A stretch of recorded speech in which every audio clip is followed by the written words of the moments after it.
এই 3 কোটি মানুষকে জেলে নেওয়ার জন্য প্রস্তুত হয়ে যান। সবচেয়ে বেশি সংখ্যক শীর্ষ নেতাকে খুন করেছে, তার নাম হচ্ছে বাংলাদেশ জামাত ইসলাম।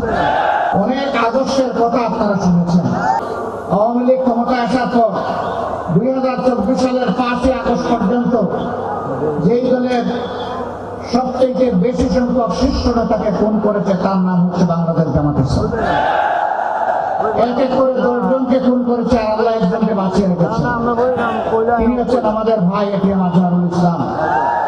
আফসোসের বিষয়, 6টি মাস চলে গেল, বাংলাদেশ ফ্যাসিবাদীদেরকে তাড়ালো, কিন্তু ফ্যাসিবাদের বোঝা এখনো এটিএম আজহারুল ইসলামের ঘাড়ের উপরে রয়ে গেল। এক এক করে সবাই বের হয়ে আসলেন, এখনো আজহারুল ইসলাম অন্ধকার প্রকোষ্ঠে থেকে গেলেন কারাগারে। তাই আমি মনের কষ্ট নিয়ে সেদিন বলেছি যে আজহার ভাইকে ভিতরে রেখে আমি আর বাইরে থাকতে চাই না। আমি সরকারকে অনুরোধ করেছি, আগামী 25 তারিখ আমি স্বেচ্ছায় নিজেকে আইন শৃঙ্খলা বাহিনীর হাতে তুলে দিয়ে বলবো, আমাকে গ্রেফতার করুন এবং আমাকে কারাগারে পাঠান। 13টি বছর কারাগারের অন্ধকার প্রকোষ্ঠে যুগে যুগে জীবনের সাথে তিনি লড়াই করছেন। এই সময়টা প্রিয়তমা সহধর্মিনীকে তিনি হারিয়েছেন।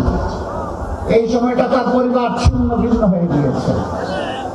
সেই মানুষটার পরে আর জুলুম করবেন না, দয়া করে তাকে এখনই মুক্তি দেওয়ার ব্যবস্থা করুন।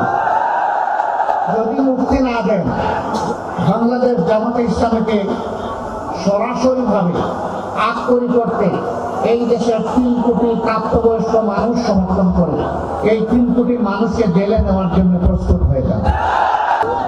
এই 54 বছরে অনেক দলের শাসন আপনারা দেখেছেন, অনেক আদর্শের কথা আপনারা শুনেছেন, কিন্তু সংখ্যাগরিষ্ঠ মানুষের প্রিয় আদর্শ ইসলামের শাসনটাই দেশবাসীর দেখার সুযোগ হয় নাই।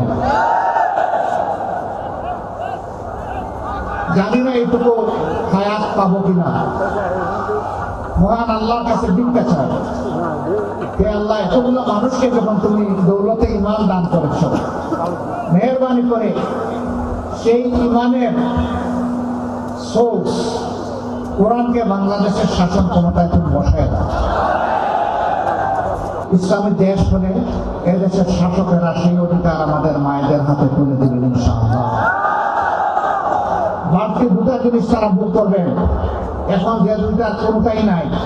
একটি হচ্ছে সামাজিক নিরাপত্তা, আর একটি হচ্ছে তাদের মর্যাদা। ইনশাআল্লাহ সেই 2টাও সেদিন তারা ভোগ করবেন এবং নিজেকে বাংলাদেশের একজন নাগরিক হিসাবে পরিচয় দিয়ে তারা গর্ববোধ করবে। সেই বাংলাদেশি কোরআনের আলোকে তৈরি হবে ইনশাআল্লাহ। এখন আমরা যারা বলি যে কোরআন এক জিনিস, রাজনীতি আরেক জিনিস, না ভাই, এটা ঠিক না। দুনিয়ার সর্বশ্রেষ্ঠ রাষ্ট্র ছিল মদিনা কেন্দ্রিক রাষ্ট্র। সর্বশ্রেষ্ঠ শাসক ছিলেন মুহাম্মদুর রাসূলুল্লাহ সাল্লাল্লাহু আলাইহি ওয়াসাল্লাম।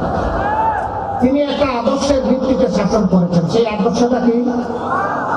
আল কোরআনের আদর্শ, ইসলামের আদর্শ, আল্লাহর দেওয়া আদর্শ।